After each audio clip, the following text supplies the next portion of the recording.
Feels like we spend more time in here than we do in our own home these days. Makes you wonder whether it'll ever end. It seems like it's been going on forever.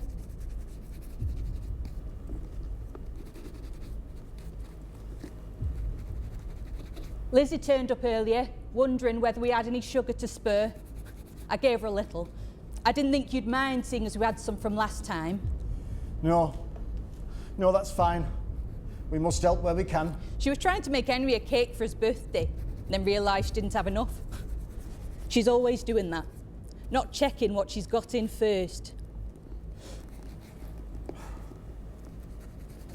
I mean, I don't mind her coming round for bits and pieces here and there, but if we didn't have it in, I don't know what she'd do.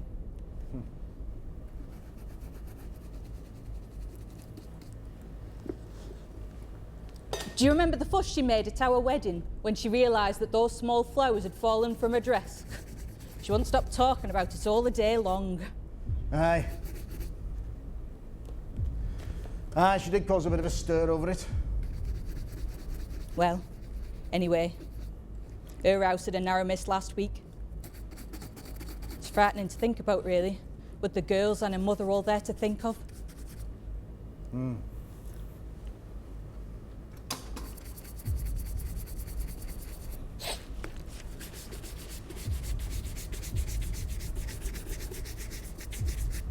Oh no.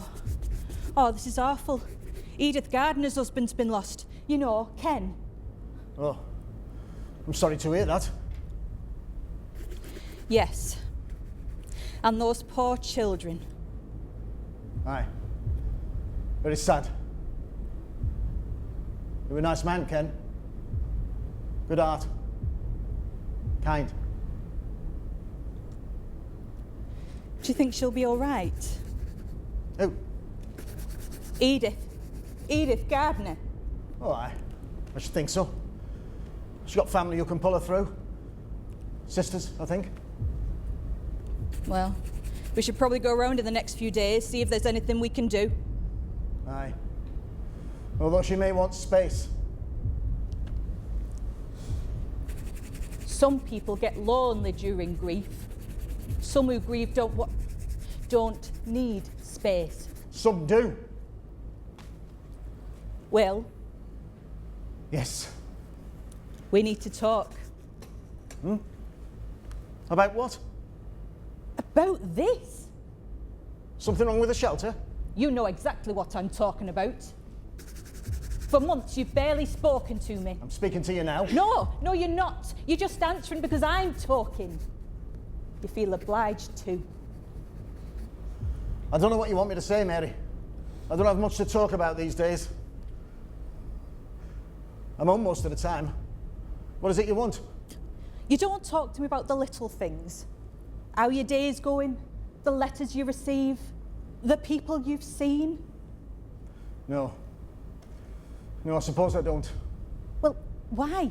Because I don't feel like it. I know damn well why you won't speak to me. Well, then why did you ask? Because I need to hear it from you. I need to hear it from you.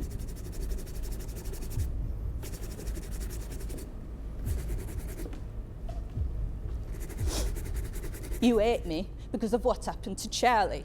I don't hate you, Mary. Yes, you do. Ever since you've had that letter from him, you've spurned me at every turn. I've not spurned you. I simply have nothing to say to you. So, I should just accept this as the here and now. That after all this time, and after all we've been through, we will just grow stale. Give sad smiles to each other over breakfast. Have the wireless on full blast to destroy the deafening silence between us. Our cracking bones the only sound as we get older. Well, we've no guarantee of anyone getting older.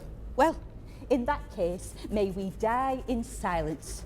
Our voices so dried out that if the bombs should crush our limbs, we shall make no sound. Well, at least that should appease you. It's too late to do or say anything about this. It's too late.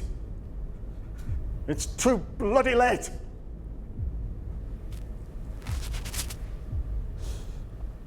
I just want to talk about him. No one will talk about him. About who? About Charlie. Oh. I need to talk about him, Will. I need to. We don't need to talk about what's happened at the end. We don't even need to talk about us. What I need to hear you speak, not short one-word replies. I need to hear you talk.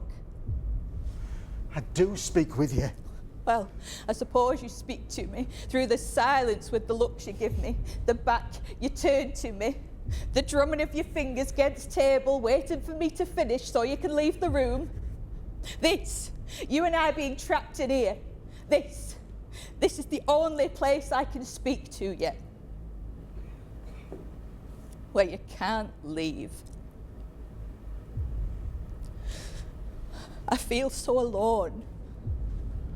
You're not alone. How can you feel lonely? I'm still here. You're alone. I hear the echoes of my own voice bouncing from you, returning to me.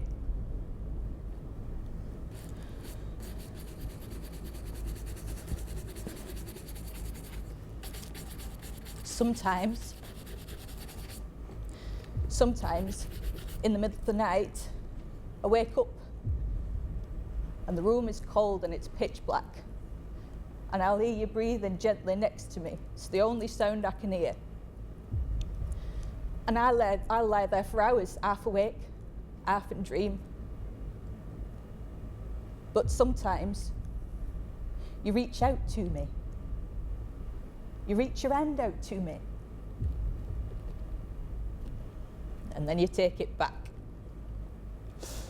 That's how I know you're lonely too. It's hard to say anything. Why? Because nothing seems worth talking about anymore.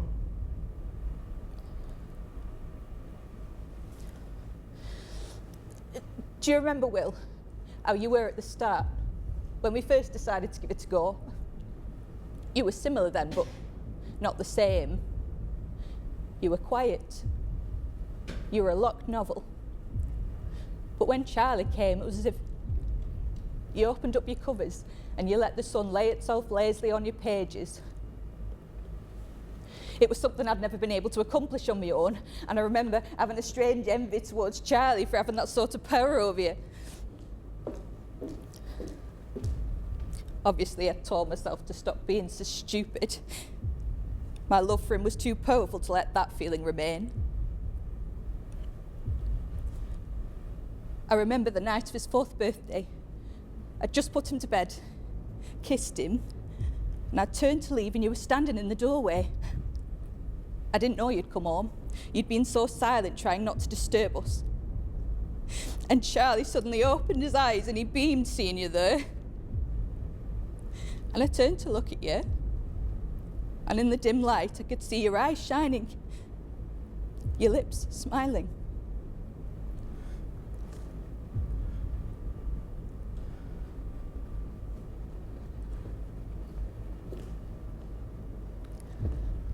Why can't we talk about him? Please, Will. Mary, will you stop? I will not stop. I will never stop. I will forever, as long as I live here with you, lay this burden on you, to speak of him without flinching or turning away. You and I both owe him that much. It burns to get close to you, or anyone, or do anything that may seem worthwhile, and I can't bear to speak or hear his name. His name, his face, his ways. They're all sacred to me, and I can't bear to have them stained by what happened to him, by what you let happen to him.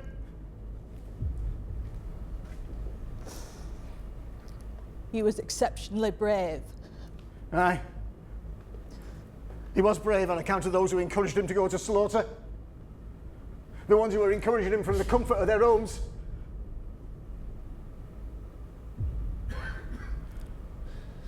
You said I was quiet at the start. when we first got together. I wasn't always like that. Do you want to know why I was quiet, Mary? Do you ever consider what might have done it? First war changed me. Imagine. You're one of the few who make it home, but home's not the same anymore. The faces of all the people you knew are all hollowed out, gaunt, sad, weary. You try to find your footing in this new world whilst desperately searching for signs of what you left behind. Your home's the same, but the people inside it aren't. They're scarred, burnt, ransacked from the inside out, empty.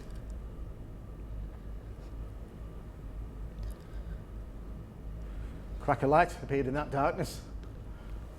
I met you. And it felt like I'd found something that had seemed irretrievably lost. And despite the age difference between us, I felt like somehow I'd always known you. Things got better. The world felt full of colour. My senses gradually came back. Being with you, I could feel again. I could hear the music that drowned the screams in my head. See past the walls I'd built around myself. And then he's born. And somehow it becomes my mission to show him all the treasures of the world. Find the small things to surround ourselves with. Birdsong. Dusting off old books to find out the names of trees. Painting pictures. Distracting him from the world you're trying to protect him from. Surround ourselves with better things than walls. But then you get scared. Scared something will happen that separates you from your joy. And you build them walls up again with him on the inside. He's safe with you. But then there's a second war. Someone is pulling them bricks away one by one. Sunlight comes breaking through again, but it's tinged red. Well, how can I find shelter for him? Where do I take him? Where is safe? Nowhere. But I wasn't looking in the right place. You were there, in the shadows, removing the last brick.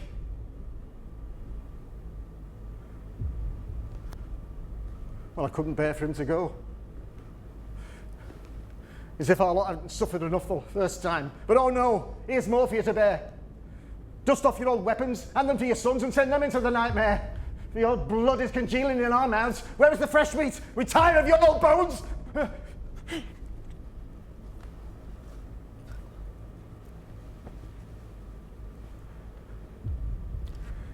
It's just unquenchable war. It doesn't stop.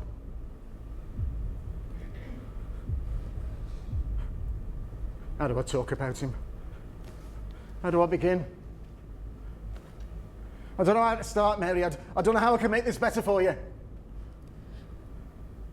Start at the beginning. What?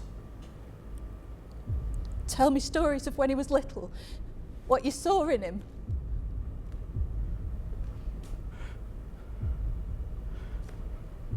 Well, he was such a cheeky little thing, a real scamp. His laugh sounded like water gurgling down a drain pipe. His eyes were like yours. It disappeared when he smiled. Like you. No, I can't do this. Yes, you can. No, I can't. I can't talk about him in the past tense.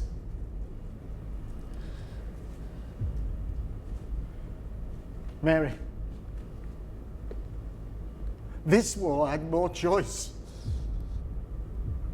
I I wouldn't have cared a job what they said about him. Being a conscientious objector wasn't something to be ashamed of. Not in my eyes. He could have got him a job on a farm. He could have been sent away to the country. He wouldn't have been with me, but he would have been well away from the front line.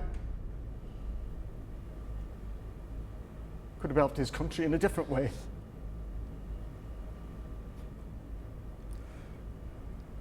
Even before there was talk of another war, I sensed a change.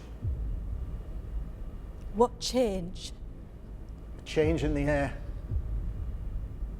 The change I felt last time before I was sent to France. It felt like the earth was quivering. The air held smoke. Like a day in winter when the air doesn't move, it sticks like a spider's web in your lungs. I can't explain it, but I knew war were coming again. Well, I needed to spare him from those horrors, and being a Conchi, I thought, well, maybe he could be spared.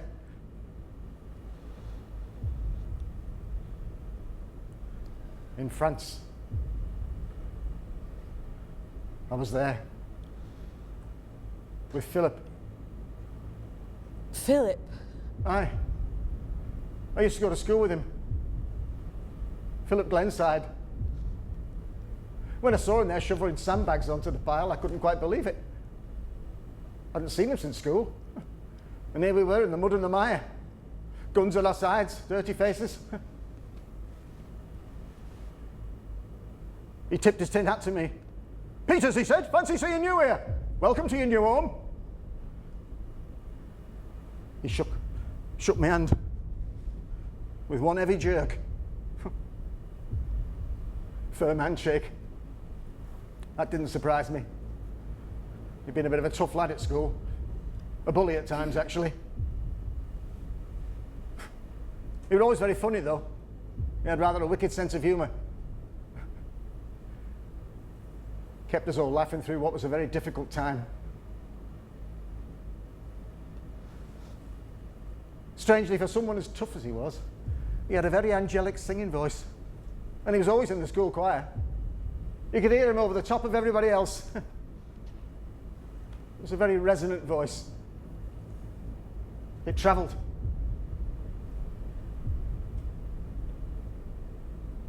Anyway, at St. Julian, Passchendaele. A very heavy day of fighting. Heavy losses on both sides. This night felt darker than any I'd seen before. Through the darkness, I could hear wailing on all sides. Wailing. The men. They were drowning. Drowning. In the mud. Drowning. Wailing. I could hear their fists pounding, grasping at nothing, floundering in the water. A helpless man's cry ricochets in your heart forever after you've heard it. There's nothing I could do. We'd been told not to help any man who'd fallen into a waterlogged shell hole. But I couldn't just leave him. I put one foot into the sludge. Eric gripped my arm. He caught my eye, shook his head softly. But I could hear Glenside, I could hear him singing, I could hear him rasping. But I couldn't tell where from. It was hypnotic.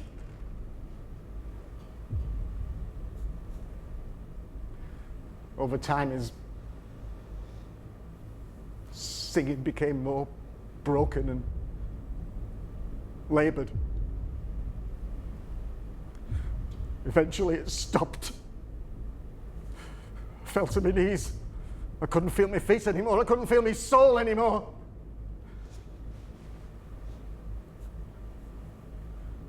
Eric lifted me, straightened me up, patted me on the shoulder. "Don't let them in." "What?" I said. "Don't let them in. Up here." He pointed to his head. Glenside said yesterday he knew the end were coming for him, and it came for him. He let the bad in up here. There'll be time for grieving and sadness, he said, but it's not now. You'll drive yourself mad thinking on it now. You've got to clear your head and push on. You've got to.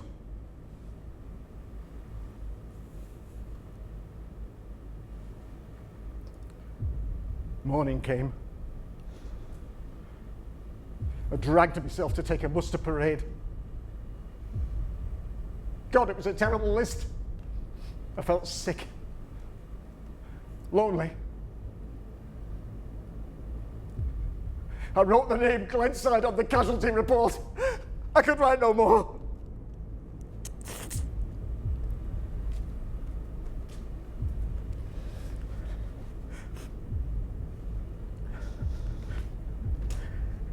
He could have handled that trial.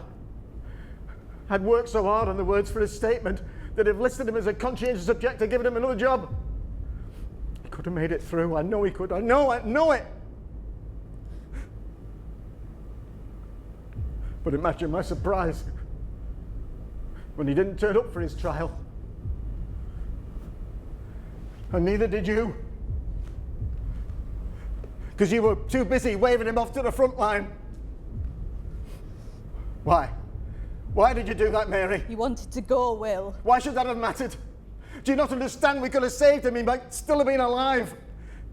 How could you betray me like this? Don't you think I've asked myself the same damned question every day since he left? Well, I certainly haven't got any closer to gaining any answers. Don't you think I'm paying for this every single day for the rest of my life? That I don't imagine what he must have seen.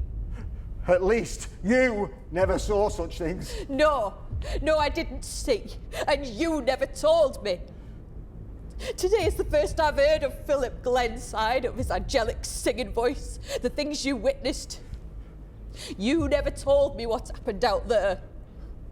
And you never told him.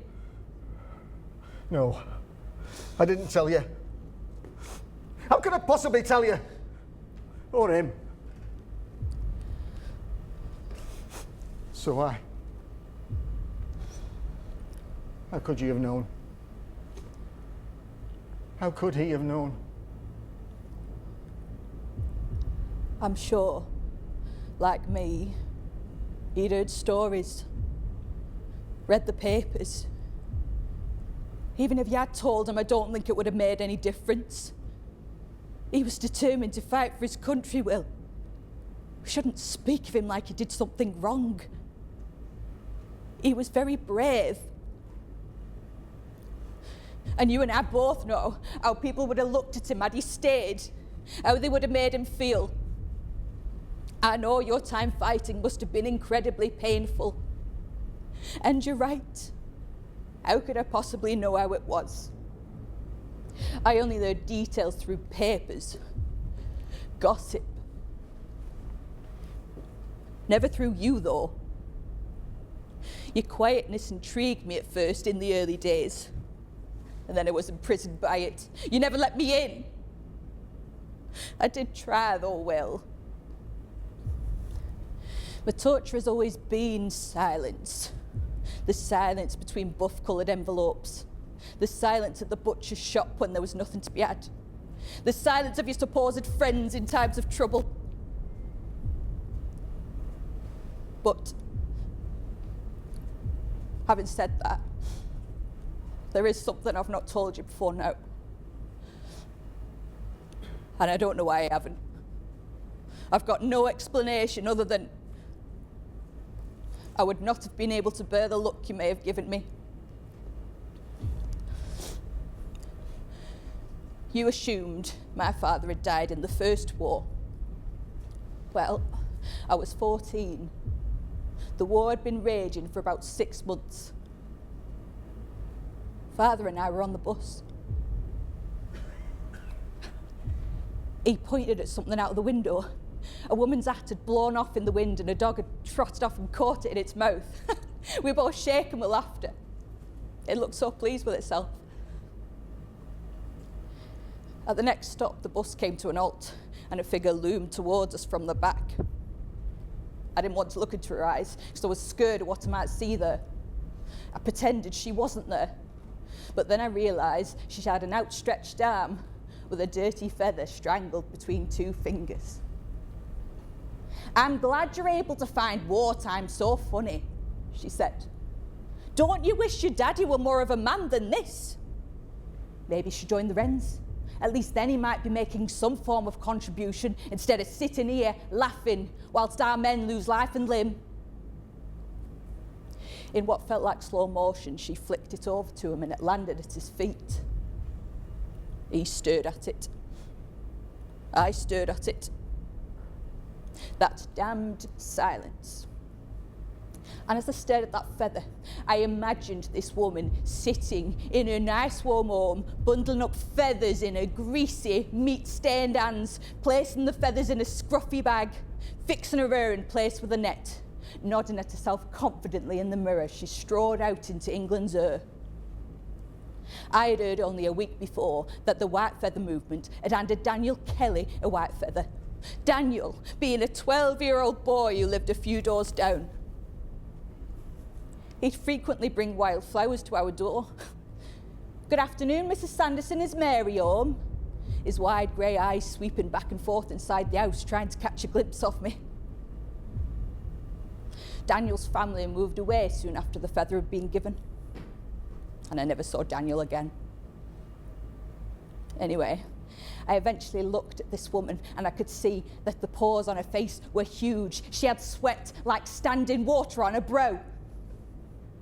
I pushed her. I called her a bitch, actually, which no doubt you'll find funny. I screamed at her, he's deaf, he can't fight! I was tired of explaining it to everyone. My rage came out. Anyway, me hitting her meant that she landed on the people behind her, and her hat came off and her sprawled out of its net, and all that confidence seemed to ooze out of those huge paws of hers, and she looked small. She looked a mess, and I were glad of it. She wanted a show, she got one. Can't say I felt any regret, and I can't say I feel any now. As I stared down at her, I just felt for one small moment like a victor. I've not felt that way since, and it didn't last. I felt my father squeezing the bend of my arm, a very tight squeeze. And I turned to look at him, and he wasn't the same man I'd just been laughing with. His face was grey, gaunt, worn. He swept the feather up into his hand and he dragged me off the bus. He were dead a week later.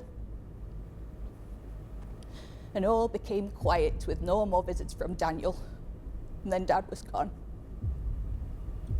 Nobody came to see us. Suicide, they said, was one of the greatest sins of all, and they'd have nothing to do with us. They wouldn't help us. They wouldn't comfort us. We were our stain on society. We, our family, were the black mark. And that woman, that white feather woman, that bitch, she were pristine and faultless. But all I could see in that woman was ashes and shards of bone. Mary, I didn't know any of this. Well, I didn't stop him from going to fight because I was scared. I was scared of how people would treat him if he stayed. I couldn't bear for him to go through that. I couldn't bear to see his beautiful, smiling face turn grey and older like my father's did. And I know how stupid that sounds now, sending him to war instead of keeping him here in order to spare his reputation. But being here didn't stop my father from dying, or many others. We couldn't have saved Charlie from this war. I do understand in some sort of way. He didn't know how to tell you, so I told him he must write a letter that explained that he wanted to fight for his country, but he didn't need me to persuade him. I didn't give him the words. They were all from him. So he wrote what he needed to say without somebody writing the words for him. He didn't want you to think him a coward. He didn't want anyone to think him a coward. I'd have never thought him a coward. I told him he must do what his heart told him. I didn't encourage him to go to war, but I didn't stop him either. I helped him. Yes, I put him on the train, and I'm paying for it every single day for the rest of my life. I do not need telling or reminding of what has happened and how I played a part in it. I see him waving at me from that train window every night when I close my eyes. But believe me when I tell you this, despite my fears of him being branded a coward if he stayed, I didn't push him. He wanted to fight, and I told him he must do what he felt was right. Did he not trust me? Why could he not just tell me? He didn't want to let you down. He couldn't bear to see you disappointed him with you trying to keep him from the front line. But you never asked him what he wanted. You just sort of took over. I understood why, and so did he. He knew you were trying to protect him as you always had. You were a good father to him. However, his desire to serve his country was too great. He loved you very, very much. This is why we can't talk about him. His memory is tarnished in this vile, bloody, hellish war. We must talk about him. He becomes another ghost this war if we don't, and there are too many as it is. Well, all the men you had to leave out there in those shell holes, they've become ghosts. And though they had lives before that terrible day, this terrible war, they've become ghosts. Philip Glenside, today's the first you've talked to him, but you're haunted by him. I do not want to be haunted by the ghost of my son. I want to live and breathe him in again as if he never left. All the men, women, children who died in this violence today are becoming ghosts more and more every day. The houses, the shops, the farms are all full of them. When did we start to fear them? We should not fear Charlie. Charlie deserves to be treated with more respect than to be removed from all conversation, dodged at every turn. The war caused this barrier between us and them. We should not let it continue. Not in Charlie's name. He wouldn't have wanted that. But how do we do that, Mary? How do we do that when he's gone? He's only gone if we let him disappear. If we stop talking about him. The pain is unbearable, but it smarts so much more if he becomes a ghost and if we become ghosts to one another.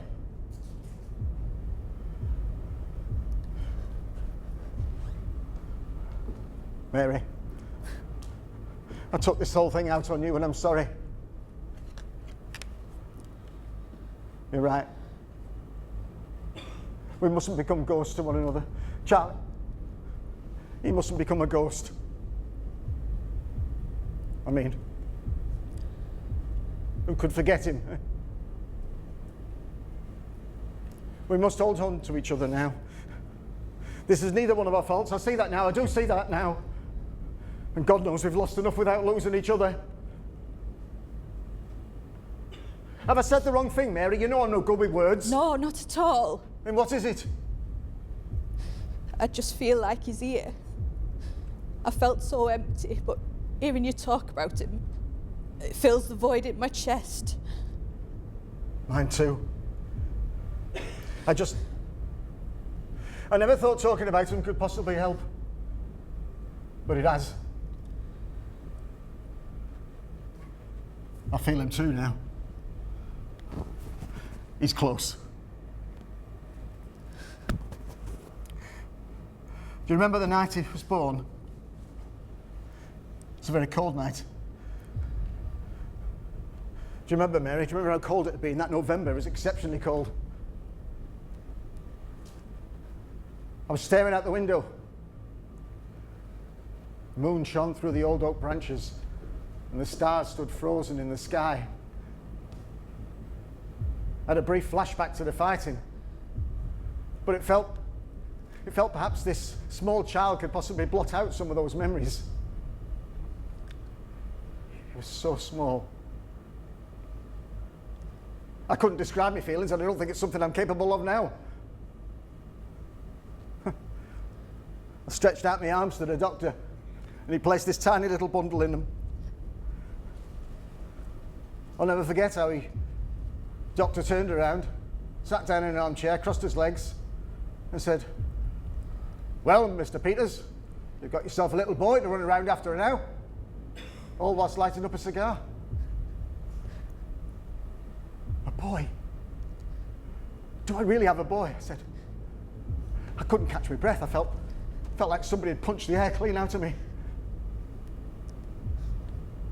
I felt a tear suddenly roll down and land on the little mite's face. "Here," said the doctor. "The church has water enough to be christening him with." And he placed a rather murky-looking handkerchief in my hand. "And Mary?" I asked. "Oh, strong as an ox, that woman. You'll have plenty more out of her." Took another puff on his cigar. It wasn't quite what I meant by asking after you. I meant whether you're recovering well. But you know Dr. Gleason. Little thing's hair was so dark like mine. I remember thinking the nails on his fingers were like little pearls. He was just so fragile, so full of grace, so completely new it just took my breath away to see him. I felt for the first time in so long an air of peace holding on to this sleeping child. Felt that maybe I could sleep peacefully too for the first time in so long. Strange thing to consider when you've just been handed a newborn baby, but that's how I felt. "What are you calling him then?" said the doctor, breaking my thoughts. Well, I stammered. I mean, I had considered names, but now it seemed so final to say any of them out loud. "I believe," I said, "that some people name the baby after the doctor who assisted with the birth, but I only know you as Dr. Gleason." "Oh, you don't want to be using my name," he said. "Well, why? What is it?" I asked. "Merryweather." Bloody awful, isn't it? Well, without wishing to sound put off, although I certainly was, I said I'd better speak to you about it first before making a decision. I didn't know Merryweather had ever been a possibility. I've never heard that story. Well, I've been locked up for so long, Mary. I thought I'd stopped fighting all those years ago. I don't think I ever stopped. Not really. It's the pain, Mary. It's worse than any pain I withstood all those years ago. I find it so hard to even say his name. It burns. I know why you helped him. And as you say, Charlie, he wanted to go. I know why it had to happen, but God, I thought enough blood had been spilt the first time around.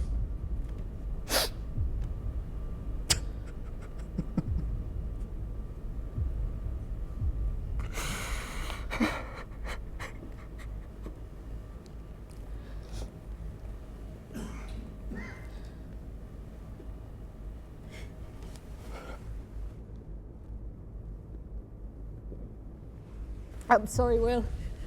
I'm sorry for what I've done and I can't take it back. We're both sorry, Charlie and I. We didn't mean to hurt you. We were trying to protect you. I know how silly that sounds now. He was led to us for such a short time. None of this is fair. Not one bit of it. We must hold on to one another now, Mary. We must change for the better. Stick together and be strong and brave, like Charlie was. Please just don't be silent anymore. I feel like I lost both of you at once and I can't bear it. I'm here now, and I'm not going anywhere. We will hold on to each other through this storm, Mary. We must. You say you struggled to say Charlie. Well, it would have been much more of a challenge had we chosen Merryweather. The doctor's right, it is bloody awful. Well, we have to be thankful for that, eh?